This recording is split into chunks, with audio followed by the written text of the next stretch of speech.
حاضرین جمع، دینی و ملی اسلامی ساتھیوں، پردہ نشین ماؤں بہنوں،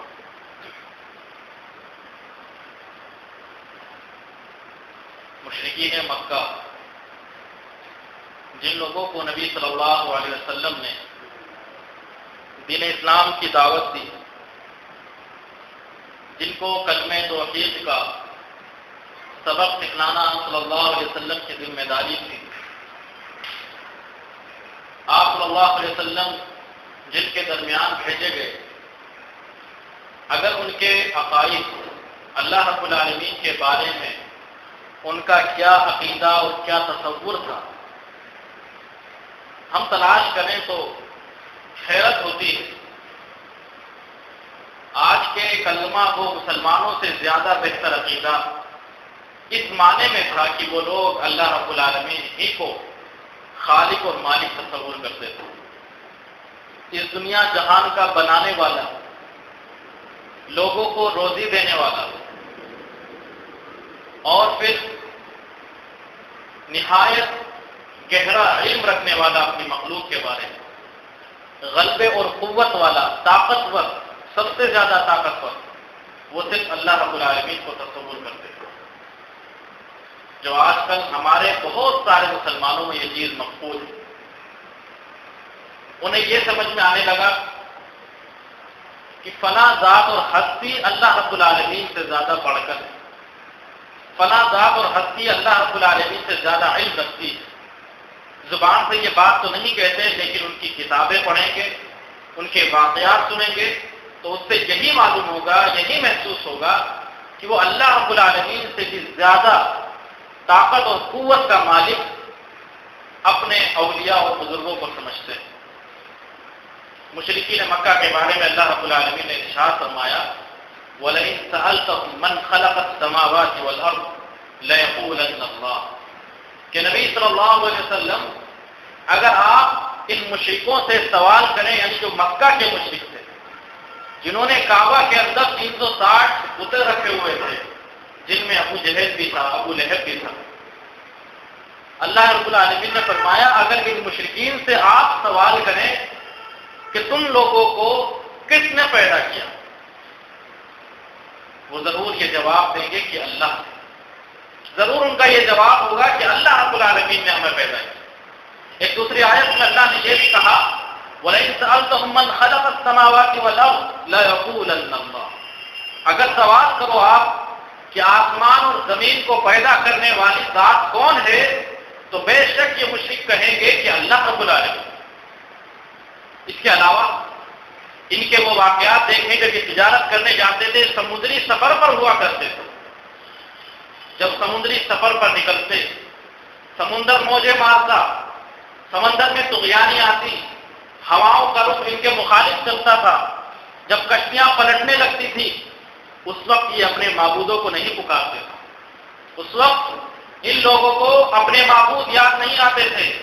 اپنے بزرگ یاد نہیں آتے تھے، بلکہ صرف اور صرف اللہ رب العالمین ہی کو یاد کرتے تھے، اللہ رب العالمین ہی کو یاد کرتے تھے۔ اسی کا نقشہ اللہ رب العالمین نے قرآن میں کھینچا کہ جب یہ لوگ بر میں ہوتے ہیں، یعنی اپنے گھروں میں ہوتے ہیں، جب سمندری سفر نہیں ہوتا، زمینی سفر ہوتا ہے، اس وقت تو اللہ رب العالمین کے ساتھ شرک کرتے ہیں، لیکن جب سمندری سفر پر نکلتے ہیں تو اللہ رب العالمین کو خالق کر کے پکارتے ہیں، صرف اللہ رب العالمین ہی کو پکارتے ہیں، پھر کوئی دوسری ذات اور کسی دوسری ذات کو اپنی مدد کے لیے لوگ نہیں پکارتے۔ ان کا یہاں پر تصور تھا اللہ کے تعلق سے کہ اللہ رب العالمین ہی عزیز ہے، اللہ ہی علیم ہے، یعنی جو ہمارا تصور ہے کہ اللہ رب العالمین ہی غالب ہے، قوت والا ہے، اللہ رب العالمین ہی تمام چیزوں کا علم رکھنے والا ہے، وہی تصور ان مشرکین کے یہاں بھی تھا کہ وہ اللہ کو عزیز مانتے تھے، العزیز مانتے تھے کہ اللہ غالب و قوت والا، قہر والا ہے، غلبے والا ہے۔ العلیم مانتے تھے، یعنی کائنات کی ایک ایک چیز کا علم اللہ رب العزت کو۔ یہ عقیدہ مسلمانوں کا نہیں بلکہ ان لوگوں کا تھا جن لوگوں سے رسول اللہ صلی اللہ علیہ وسلم نے دو دو ہاتھ کیے۔ یہ ان مشرکین کا عقیدہ تھا جن کے اندر ابو لہب اور ابو جہل جیسے لوگ تھے۔ حاضرین گرامی قدر، آخر ایسی کیا بات ہوئی جس کی وجہ سے نبی صلی اللہ علیہ وسلم کو بھیجنا پڑا، جس کی وجہ سے نبی صلی اللہ علیہ وسلم کی بعثت ہوئی، جس کی وجہ سے نبی صلی اللہ علیہ وسلم تا عمر ان کو توحید کی دعوت دیتے رہے؟ اگر یہ توحید نہیں تھی تو پھر توحید کیا تھی؟ اگر ان کے درمیان اس کے باوجود بھی شرک تھا، اگر ان سب چیزوں کو ماننے کے باوجود بھی یہ مشرک کہلائے، تو پھر آخر ان کے درمیان شرک کیا تھا؟ اگر ہم تلاش کریں تو سبب صرف ایک چیز دکھائی دے، جس کا اللہ رب العالمین نے سورہ زمر میں تذکرہ کیا۔ مشرکین مکہ ان کو خدا تصور کر کے عبادت نہیں کرتے تھے، ان کو یہ سوچ کے اس کی عبادت نہیں کرتے تھے کہ یہ ہمارے پیدا کرنے والے ہیں، ہمیں روزی دینے والے، ہرگز نہیں۔ یہ تصور ان کا نہیں ہوتا تھا، ان کا تصور تو یہ تھا کہ یہ لوگ ہمیں اللہ کے نزدیک کر دیں، اللہ کے قریب کر دیں گے۔ اللہ رب العالمین ہماری دعا نہیں سنتا، ان کی دعائیں سن لیتا ہے، ہماری دعائیں رد کی جاتی ہیں، ان کی رد نہیں کی جاتی۔ یہی اصل تصور تھا ان لوگوں کے نزدیک کہ وہ اللہ رب العالمین کو براہ راست پکارنے سے بچتے تھے، بلکہ وہ وسیلہ لے کر ان کے ذریعے سے اللہ رب العالمین کو پکارتے تھے، اور اسی وجہ سے یہ لوگ مشرکین ٹھہرے۔ ورنہ حضرت ابراہیم علیہ السلام کے طریقے کار پر چلنے کا ان کا دعویٰ تھا کہ ہم حضرت ابراہیم کے امتی ہیں، حضرت ابراہیم ہمارے باپ ہیں، ہم ان کے طریقے پر چلنے والے ہیں۔ یہاں تک کہ ان کے درمیان حج بھی ہوتا تھا، عمرہ بھی ہوتا تھا، یہ حاجیوں کی خدمت بھی کرتے تھے، طواف بھی کرتے تھے۔ اور ابو ذر رضی اللہ تعالیٰ عنہ کے بارے میں آتا ہے اسلام لانے سے پہلے وہ نمازیں بھی ادا کیا کرتے تھے، لیکن ان کے درمیان جو شرک کی بوائی ہے،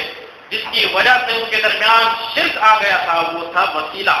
کہ وہ اپنے اور خدا کے درمیان ایک ایسی چیز کو وسیلہ بناتے تھے جس کا کائنات میں کوئی تصرف نہیں تھا، جس کو کائنات چلانے کا کوئی اختیار نہیں تھا، ایک ایسی مخلوق جس کو خود اللہ نے پیدا کیا، اس کے ذریعے سے اللہ رب العالمین کو پکارتے تھے۔ حاضرین کرام قدر، شرک ایسی ہی چیز ہے، انسان کو لگتا ہے کہ ہم شرک میں مبتلا نہیں ہیں، وہ یہ سوچ کر عبادت کرتا ہے کہ ہم تو خالص توحید پرست ہیں، توحید پر ہیں، لیکن شرک اس کے اندر داخل ہو جاتا ہے۔ نبی صلی اللہ علیہ وسلم نے بلکہ حضرت عبداللہ بن عباس رضی اللہ تعالیٰ عنہ کی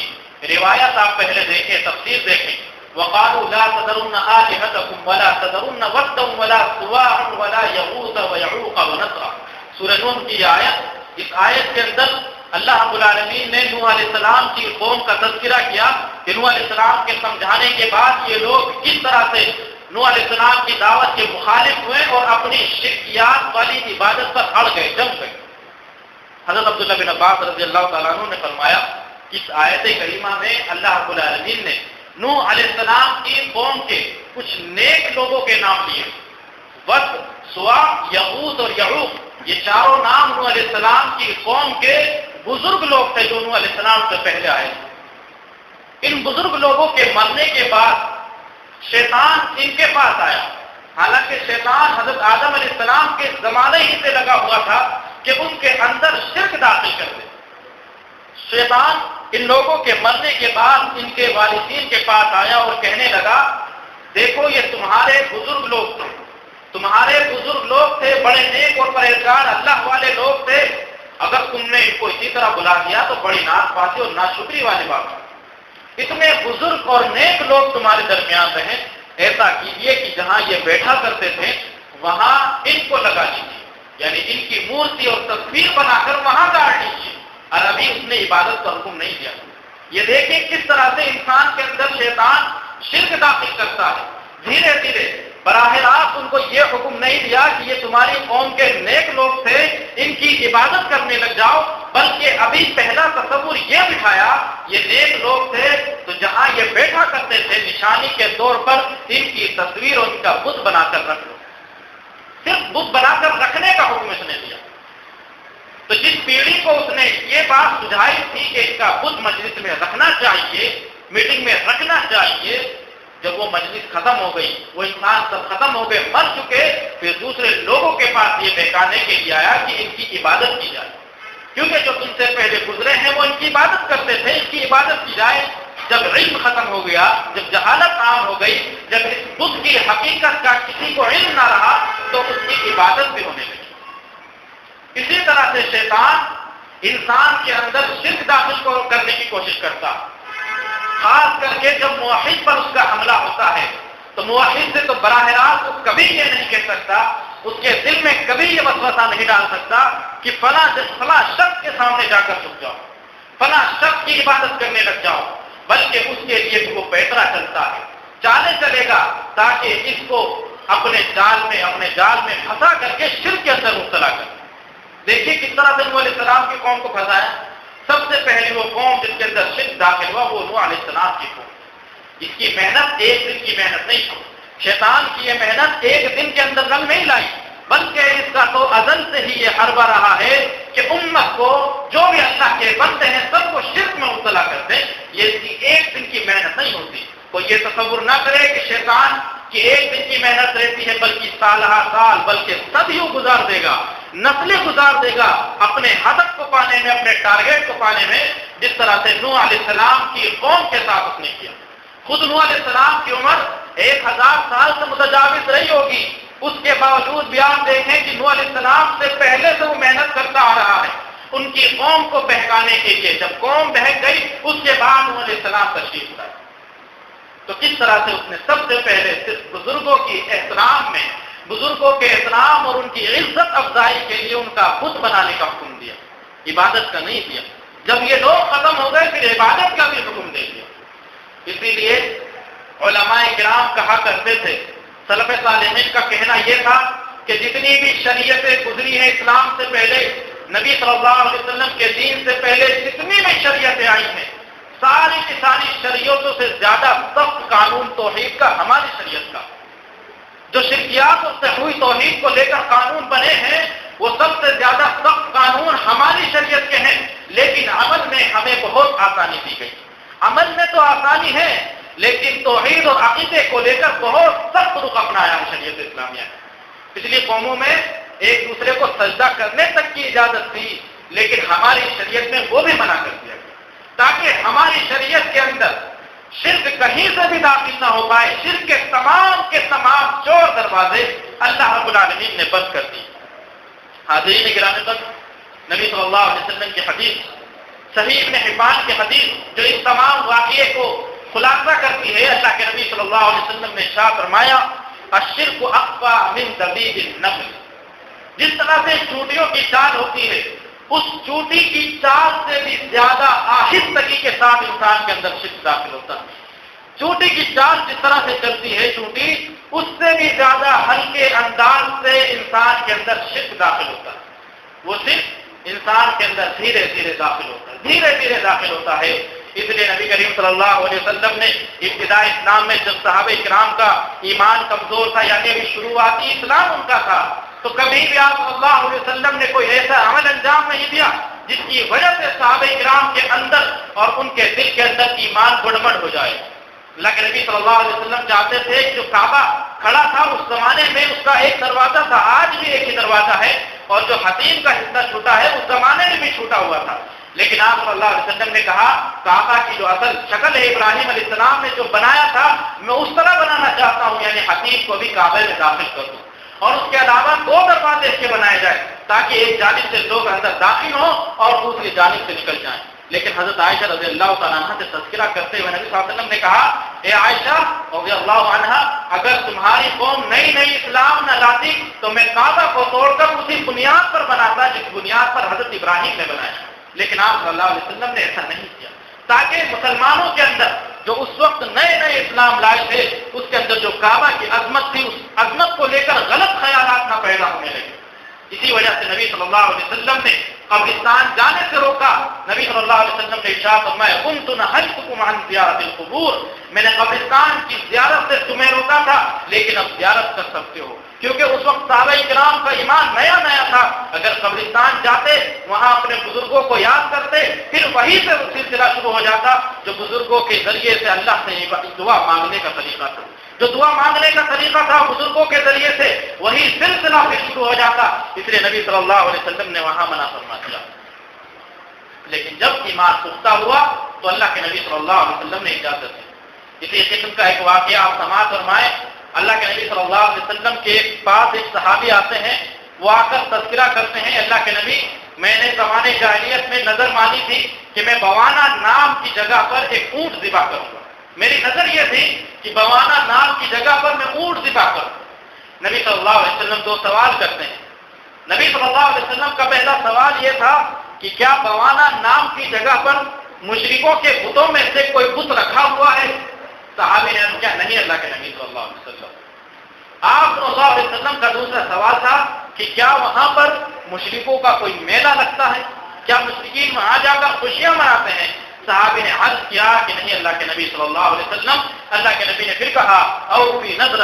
اپنی نظر پوری کرو، کیونکہ اللہ کی معصیت میں اور جس کی انسان کے اندر طاقت نہ ہو ایسی دونوں چیزوں میں نظر پوری نہیں کی جاتی. یہاں پر دیکھیے اللہ کے نبی نے نظر پوری کرنے کے لیے دو خاص چیزوں کا سوال کیا کہ کیا وہاں پر مشرکین کے بتوں میں سے کوئی بت رکھا ہوا ہے؟ صحابی رسول ہیں، ایمان لائے ہیں اللہ پر، خالص ایمان ہے ان کا اللہ پر. مشرکین سے انہوں نے دو ہاتھ کیے ہیں، دشمنیاں جھیلی ہیں، لیکن پھر بھی نبی صلی اللہ علیہ وسلم پوچھ رہے ہیں کہ کیا وہاں بت تو نہیں ہے؟ صحابی وہاں اگر بت بھی ہوتا تو صرف اللہ کے لیے وہ ذبح کرتے، اللہ ہی کے لیے ان کا عقیدہ تھا ذبح کرنے کا. لیکن یہاں پر بت کے لیے، یہاں پر بت کا ہونا، سوال کرنے کا مقصد یہ تھا کہ کہیں صحابی کا رخ اس طرف نہ چلا جائے، کہیں اس جانب سے شرک نہ داخل ہو جائے، کہیں اس کی محبت پھر نہ جاگ اٹھے کہ جو پرانے زمانے میں یہ عبادتیں کرتے آ رہے تھے وہی عبادتیں پھر ان کے دل میں نہ اجاگر ہو جائے. اس طرح سے نبی صلی اللہ علیہ وسلم نے اہتمام کیا ہے کہ مسلمانوں کو توحید کی طرف لایا جائے اور شرک کی طرف لے جانے والے جتنے بھی کام ہو سکتے ہیں ان تمام کاموں سے روک دیا جائے. آیت کریمہ مشہور آیت کریمہ اور آپ جانتے ہیں اتخذوا احبارهم ورهبانهم اربابا من دون اللہ. اللہ رب العالمین نے فرمایا کہ جو یہود اور نصارہ تھے انہوں نے اللہ کو چھوڑ کر اپنے عالموں کو، رہبانیوں کو اپنا رب بنا لیا. عدی بن حاتم رضی اللہ تعالیٰ جو عیسائی تھے ایک زمانے میں جب مسلمان ہوئے، نبی صلی اللہ علیہ وسلم کو اس آیت کریمہ کی تلاوت کرتے ہوئے سنتے ہیں تو پھر کہتے ہیں اللہ کے نبی ہم نے تو ان کو رب نہیں بنایا تھا، ہم تو ان کو خدا نہیں مانتے تھے. اللہ کے نبی صلی اللہ علیہ وسلم نے فرمایا رب بنانے کا صرف یہ مطلب نہیں کہ ان کی عبادت کر لی جائے، ان کے لیے جھک لیا جائے. کیا ایسا نہیں ہوتا تھا جو چیز کرنے کا وہ حکم دیتے تھے تم کرتے تھے اور جس چیز سے رکنے کا حکم دیتے تھے تم رک جاتے تھے؟ عدی بن حاتم نے کہا کہ ہاں ایسا ہوتا تھا، یعنی اللہ رب العالمین کے حکم کے خلاف بھی اگر ان کو حکم دیا جاتا تھا ان کے عالموں کے ذریعے وہ کرنے بیٹھ جاتے تھے. اگر اللہ کے کسی حکم سے ان کے علماء روک دیتے تھے، رک جاتے تھے. اللہ کے نبی نے کہا یہی تو رب بنانا ہوا کہ جب انسان اللہ کی مخالفت میں اس قدر بڑھ جائے کہ دوسرے اللہ رب العالمین کو توجہ نہ دے کر کے دوسرے انسان کو اتنی توجہ دے دے کہ اس کی ہر بات ماننے لگے، اس کی ہر بات سننے لگے. اللہ کے نبی نے اس کو بھی کہہ دیا کہ یہ بھی رب بنانا. حاضرین، نبی صلی اللہ علیہ وسلم نے جو تصویریں ہٹانے کا حکم دیا، شریعت اسلامیہ میں جو تصویروں کو ناپسند کیا گیا، مورتیوں کو ناپسند کیا گیا، اس کی ایک خاص وجہ یہ بھی ہے. مورتیوں کو ناپسند کرنے کی ایک خاص وجہ یہ بھی ہے، وگرنہ اگر ہمارے گھروں میں تصویریں ہوں تو اس سے کوئی فرق نہیں پڑنے والا تھا، لیکن ہمارے عقیدے اور ایمان پر فرق پڑتا. ہمارا عقیدہ ان مورتیوں پر جانے کا ایسا خدشہ تھا کہ ہم ان مورتیوں کی طرف متوجہ ہو جایا کرتے، کیونکہ وہ لوگ انہی زمانے سے نکل کر آئے تھے جہاں مورتیوں کی پوجا کی جاتی تھی. اگر مورتیوں کو رکھنے سے نہ روکا جاتا تو وہی عقیدہ دوبارہ سے انہی مورتیوں پر ان کا جانے لگتا. تو اس شرک کے اندر مبتلا نہ ہو، امت اور قوم نبی صلی اللہ علیہ وسلم کی شرکیات کے اندر مبتلا نہ ہو، اس لیے ان تمام چیزوں سے منع کر دیا گیا. یہاں تک کہ جو مشرکین کی مشابہ چیزیں تھیں ان چیزوں سے بھی منع کیا گیا تاکہ شرک کے اندر یہ امت مبتلا نہ ہو جائے. بیعت رضوان کا جو واقعہ ہے اس کو ہم اور آپ جانتے ہیں. حضرت عمر رضی اللہ تعالیٰ عنہ کے زمانے میں بھی وہ پیڑ قائم تھا. ایسا ہوا کہ لوگ اس پیڑ کی، جس پیڑ کے نیچے اللہ کے نبی صلی اللہ علیہ وسلم اور 1400 صحابہ کرام نے حضرت عثمان کے قتل کے خلاف بدلہ لینے پر بیعت کی تھی، اس پیڑ کی عزت کرنے لگے تھے، اس پیڑ کو اہتمام کی نظر سے دیکھنے لگے تھے. اس پیڑ کی اتنی عزت ہوتے دیکھ کر کہ وہاں پر لوگ اکٹھا ہونے لگے. حضرت عمر رضی اللہ تعالیٰ عنہ کو خدشہ ہوا کہ کہیں ایسا نہ ہو کہ اس پیڑ کی اتنی تعظیم کی جائے کہ اس کے سامنے آ کر لوگ عبادت کرنے لگ جائیں، اس کے سامنے آ کر لوگ سجدے کرنے لگے، رکوع کرنے لگے، نذر و نیاز مانگنے لگے، کہیں اس کے ساتھ وہ کام نہ کرنے لگے جو مشرکین مکہ کیا کرتے تھے. حضرت عمر رضی اللہ تعالیٰ عنہ نے وہ پیڑ کٹوا دیا تاکہ امت شرک سے پاک رہے. حاضرین گرامی قدر، کہنے کا مقصد یہ ہے کہ شرک امت کے اندر براہ راست داخل نہیں ہوتا، بلکہ اسی طرح سے چھوٹی موٹی چیزوں کے ذریعے سے داخل ہوتا ہے، کسی چھوٹی سی چیز کے ذریعے سے داخل ہو سکتا ہے، کسی جگہ کے ذریعے سے داخل ہو جاتا ہے کہ جس کو ہم متبرک اور بابرکت سمجھنے لگے، کسی پیڑ کے ذریعے جیسے بیعت رضوان کا پیڑ تھا، اگر وہ رہتا باقی رہتا تو واقعتاً آج امت مسلمہ کے اندر اس کے ذریعے سے شرک داخل ہو سکتا تھا، لوگ اس کے ذریعے سے نظر و نیاز کرنے لگتے، اس کے ذریعے سے دعائیں کرنے لگتے اگر حضرت عمر رضی اللہ تعالیٰ اس پیڑ کو نہ کٹواتے۔ امام ابن تیمیہ رحمہ اللہ سے کسی نے سوال کیا کہ کیا ہم اپنے کسی بھائی سے کہہ سکتے ہیں کہ ہمارے لیے دعا کیجیے؟ امام ابن تیمیہ رحمہ اللہ نے فرمایا اس میں دو باتوں کا بطور خاص خیال رکھیں۔ پہلی بات تو یہ ہے کہ اپنی دعا خود مانگیں۔ امام ابن تیمیہ کا بھی یہی کہنا تھا کہ اللہ رب العالمین نے اور قرآن مجید کے اندر احادیث رسول کے اندر سوال کرنے کی جو ممانعت ہے اس کو دیکھ کر ہم یہی کہیں گے کہ انسان چھوٹی سے چھوٹی چیز بھی کسی دوسرے انسان سے نہ طلب کرے، کیونکہ اس کے اندر ایک جھکاؤ ہوتا ہے اور انسان کو جھکنا صرف اللہ کے سامنے چاہیے۔ تو پہلی چیز انہوں نے یہی کہی کہ عموم ادلہ جو عمومی دلائل ہیں قرآن مجید کے احادیث نبویہ کے، وہ اسی بات پر دلالت کرتے ہیں کہ انسان چھوٹی سے چھوٹی چیز بھی اللہ سے مانگے۔ دوسری بات انہوں نے یہ کہی کہ اگر ہم کسی دوسرے انسان پر توکل اور بھروسہ کر کے بیٹھ جائیں تو یہ بالکل اسی طرح ہے جس طرح سے ہم وسیلہ بنانے لگ جائیں، جس طرح سے وسیلہ بنانے لگ جاتے ہیں لوگ، یہ اسی کی ایک شکل ہے، اسی کے مشابہ وسیلہ نہیں ہے لیکن اسی کے مشابہ ہے کہ اگر آگے چل کر انسان اپنی دعا کبھی نہ مانگے بلکہ ہمیشہ دوسرے لوگوں سے کہتا رہے کہ میرے لیے دعا کر دیجئے، میرے لیے دعا کر دیجئے، اگر دوسروں سے کہتا رہے اور خود اپنے لیے اپنی دعا نہ مانگے تو ہو سکتا ہے کہ وہ اسی وسیلے کے اندر مبتلا ہو جائے جس سے منع کیا گیا۔ حاضرین، یہ چھوٹی چھوٹی چیزیں ہیں، اگر ان کا ہم خیال نہیں رکھیں گے تو آج تو یہ شرک نہیں ہے لیکن ہو سکتا ہے کل یہ شرک کی شکل اختیار کر دے۔ آج یہ شرک ہم کو محسوس نہیں ہو رہا ہے اور نہ شرک ہے، لیکن آگے چل کر جب ہمارا ایمان کمزور ہو سکتا ہے اس زمانے میں جا کر آگے چل کر ہو سکتا ہے یہ شرک کی شکل اختیار کر جائے۔ اللہ رب العالمین سے دعا ہے اللہ رب العالمین ہمیں چھوٹی چھوٹی باتوں پر بھی توجہ دینے کی توفیق دے۔ حاضرین، پچھلے خطبہ جمعہ میں رقیہ شریعہ دم اور جہاد کے تعلق سے جو باتیں کی تھیں اس سلسلے میں شاید ہمارے بعض احباب کو کچھ شکوک و شبہات رہ گئے۔ اس سلسلے میں دو باتیں میں بطور خاص عرض کروں کہ دم کرنا یعنی بذات خود انسان اپنے اوپر دم کرے اور دوسرے سے دم کروانا، یہ دونوں الگ چیزیں ہیں۔ اپنے اوپر خود دم کرنا یا اپنے بچوں پر دم کرنا، اپنے اہل و عیال پر دم کرنا، یہ ایک بہت اچھی چیز ہے۔ نبی صلی اللہ علیہ وسلم سے اس کا ثبوت اپنے اوپر دم کیا کرتے تھے، حسن و حسین پر دم کیا کرتے تھے، لیکن دوسرے سے دم کروانا اس کا ثبوت شریعت اسلامیہ میں بہت کم ملے گا، اور نبی صلی اللہ علیہ وسلم نے بھی اس بات پر نہیں ابھارا کہ ہم دوسرے سے دم کروائیں۔ نبی صلی اللہ علیہ وسلم کے پاس بہت سارے لوگ دم کروانے آتے تھے تو اکثر ایسا ہوتا تھا اللہ کے نبی صلی اللہ علیہ وسلم دوسرے لوگوں کی طرف فکر پر کر دیا کرتے تھے کہ ان سے دم کروا لیجیے، تاکہ لوگوں کا یہ عقیدہ نہ بیٹھ جائے کہ رسول اللہ کرتے ہیں تو فرق ہوتا ہے۔ عقیدہ یہ بٹھانا تھا کہ کلام اللہ جو پڑھا جاتا ہے، جو بھی دعا پڑھی جاتی ہے اس کا اثر ہوتا۔ تو یہ دونوں چیزیں الگ ہیں۔ دم کروانے کی تشریح نہیں کی گئی، اس کو اچھا نہیں مانا گیا ہے۔ دم کرنا اپنے اوپر اپنے بچوں پر یہ بہت اچھی چیز ہے، ہمیں خود کرنا چاہیے۔ اور دوسری بات، دم کروانا بھی نہ تو شرک ہے نہ بدعت ہے، جائز ہے لیکن مستحسن عمل نہیں ہے۔ اور علماء کرام نے جیسے علامہ ابن تیمیہ کا میں نے قول ذکر کیا، انہوں نے یہی کہا کہ اگر ہم ہمیشہ دوسرے انسان پر توکل اور بھروسہ کر کے بیٹھ جائیں کہ وہ دم کرے تو ہم ٹھیک ہو جائیں،